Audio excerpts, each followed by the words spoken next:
I'm Ben Meiselas, joined by Harry Litman of the Talking Feds YouTube channel. Talking Feds, Talking feds. I'm Talking trying to Feds. do a T You're and an doing. F.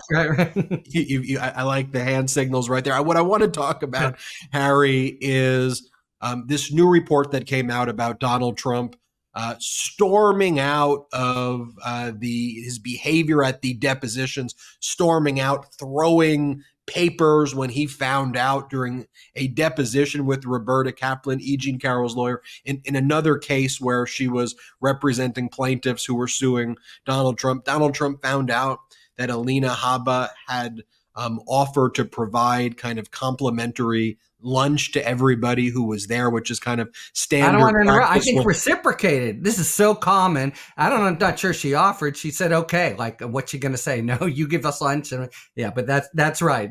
Yeah. Because they refused to do, Trump and Habba refused to do the deposition anywhere else other than Mar-a-Lago. Roberta Kaplan showed up, and you're right. And Habba said, "Look, we'll give you some lunch if you show up here." So Roberta Kaplan shows up. They take a lunch break, and then during this deposition, Trump's like, "What do you mean lunch break? There's no lunch here." And Roberta Kaplan's like, "No, I'm gonna have some lunch." And then Trump looks at Alina Habba and says, "So you offered them lunch?" And Alina Habba was like, "Well, we're doing that." And then, according to Roberta Kaplan, Donald Trump took the kind of papers, threw them, stormed out, and started yelling at Alina Habba for even like saying that there could be lunch. And then Donald Trump kept on saying, like, "I hope the food is bad. I hope you don't like the food." And then Donald Trump made a very derogatory statement, which Roberta Kaplan said that she really didn't even know what he was talking about, where he said, "See you next Tuesday." And he had like planned this moment to really kind of say this misogynistic thing to her because he thought that that was like a way to get at her. I want to hear what you think about that. But Harry, then I want to connect it to his kind of courtroom behavior during the E. Jean Carroll trial, his courtroom behavior in the New York Attorney General civil fraud case. And as we have the Manhattan District Attorney criminal case coming up at the end of next month, where Donald Trump could be convicted of a felony if found guilty.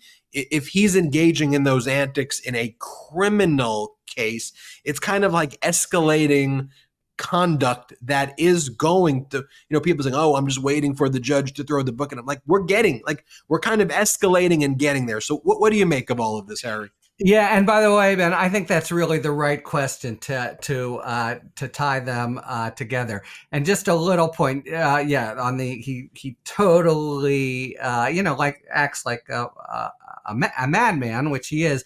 And the "see you next Tuesday" referred to the deposition being continued the next week on a Wednesday. So it was really unmistakable. Here's the thing to me, maybe wishful thinking. Certainly, we've been burned enough to be shy on the impact. But I think we've begun a kind of season of accountability for Trump in a really important way. I think his appeal, it's continually confounding. What the hell? How is it that people continue to adore him?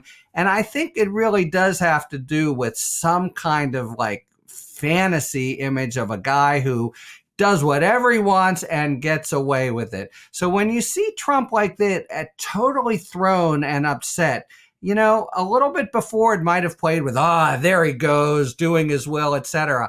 But man, I think it's of a piece with what we're seeing in the courtroom, where he has been brought to heel, and he no longer looks like some swashbuckling, do whatever the fuck he wants guy. He looks like a guy who's being, slapped around by the justice system and hates it. When the trial ended, and E. Jean Carroll, Robbie Kaplan, they were elated, and he, stormed out of the courtroom saying, "What a country," etc. And when you see him that way, railing in that, completely off kilter way and so imbalanced, what to me I see is loser. The word and brand that Trump most fears in the world.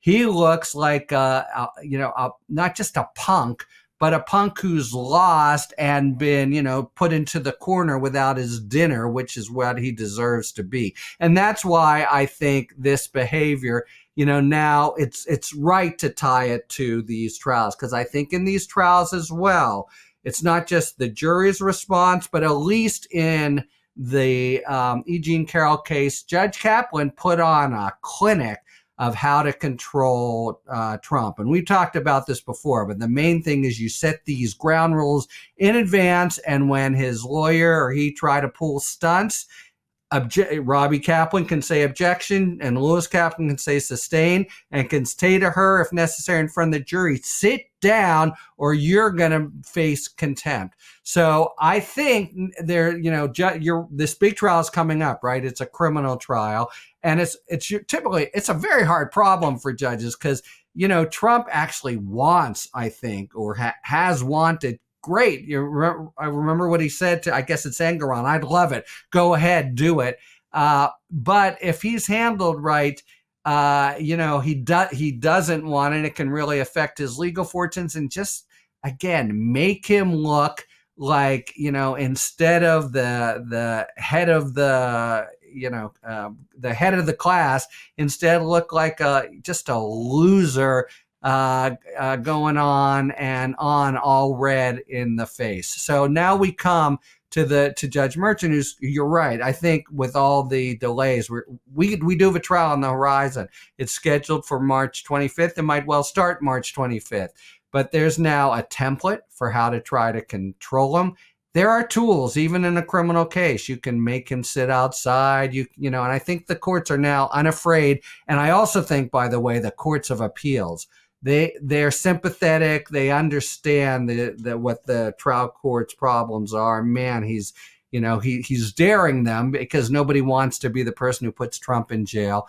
By which I mean they're going to be supportive. So I think Merchant, can box his ears the way Judge Kaplan did. And again, it's not just that it makes it more likely that Trump can't pull stunts and that Trump will lose the trial. It just makes it, I think, a little more likely that his veneer of almost to his supporters romantic, doesn't give a shit about anything, gets more and more pierced because we see him getting beat up and, in the dust and facing justice.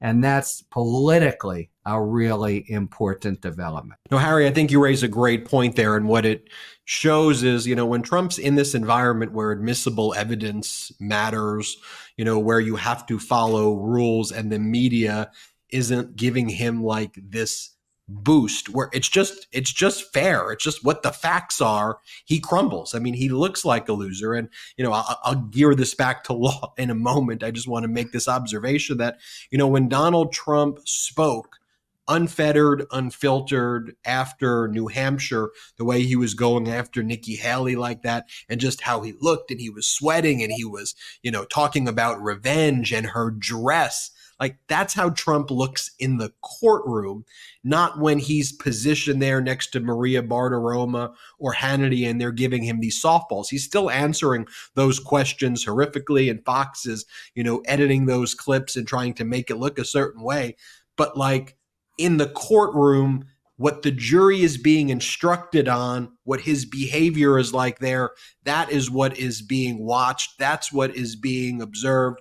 And I want to point out one other thing that you just mentioned, which I think is really helpful to reflect on, although it didn't get that much attention.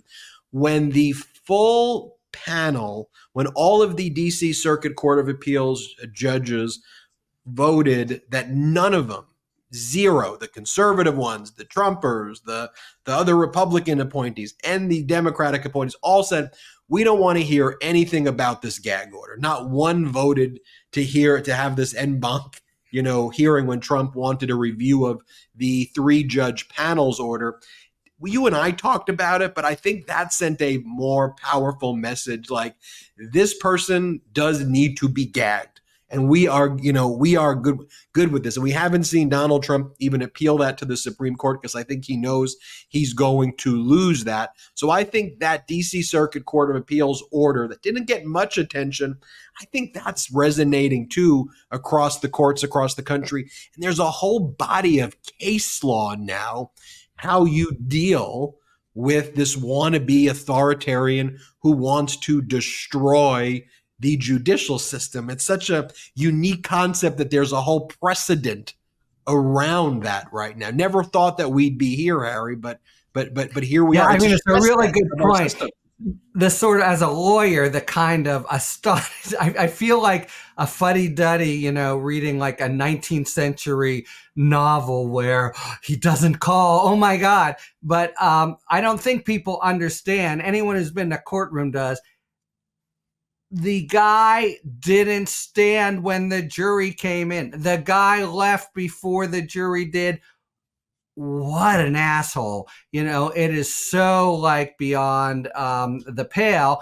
And even if people don't understand what a total consummate jerk off he's being, the judge is a translator for them and for the jury as well. The judge, which a jury is really attentive to, basically makes it clear that not just Trump, but his really poorly prepared and not very good judgment lawyer are just, they're acting like feral children. Like I think, I don't know if I said this before, but he's doing everything but blowing spitballs at the judge. And again, when he can still keep trying for everything he does, but when he's brought and laid low for it, Engoron kind of let him get away with some shit, but Kaplan didn't. We'll see how Merchant handles it. I think you're totally right about the Court of Appeals. They'll have the trial judges back, and it will make justice more likely. It'll keep him from trying to introduce all kinds of irrelevant stuff, try to testify without testifying and the like. But I think, we always are focusing on, when we think of this politically, a sort of narrow band of 5-6% who could be peeled away. And I really think that, the wheels of justice grind slow, but they grind fine. And here we are, and Trump is facing it. And my God, he's got, not a fortnight will go by where he won't take it on the chin in the court system in one fashion or another. I'm worried that there won't be one of the criminal trials that really matter, but in the meantime, he's going to be taking his licks big time, starting with in a couple weeks, a fraud opinion from Engerman that's just going to absolutely pummel him. And I think, and we'll do another hot take on this, why we think that Engoron needed that extra time to make that decision. And I just think it's to really drop the hammer, especially, but we'll do a whole nother hot take on that one. Okay. But look, here we can be, here we may be. Donald Trump being hit with over $500 million in civil verdicts and a felon, with the Manhattan District Attorney criminal case. Yeah. And so that could be May. And then we'll see what happens with the DC Circuit Court of Appeals on this absolute immunity thing. Does a trial get slotted in June, July? Does that get too close to the election? We could do more hot takes on that. But for now, seeing Donald Trump's behavior deteriorate in depositions, taking that into the courtrooms and kind of crumbling before our eyes. And yes, I know the media wants to do they're doing a lot of work for him to make him seem like a normal person when this is some of the most bizarre and dangerous stuff imaginable. But that veneer gets peeled away with each and every day as more eyes kind of turn to really what's at stake. Harry, let's do another hit. Everybody check out the Talking Feds YouTube channel. It's partnered with the MeidasTouch network. Help them get to 250,000 subscribers. Just search Talking Feds on YouTube. Subscribe there, and everybody have a great day. Thanks, Ben. Love this video? Make sure you stay up to date on the latest breaking news and all things Meidas by signing up to the MeidasTouch newsletter at MeidasTouch.com/newsletter.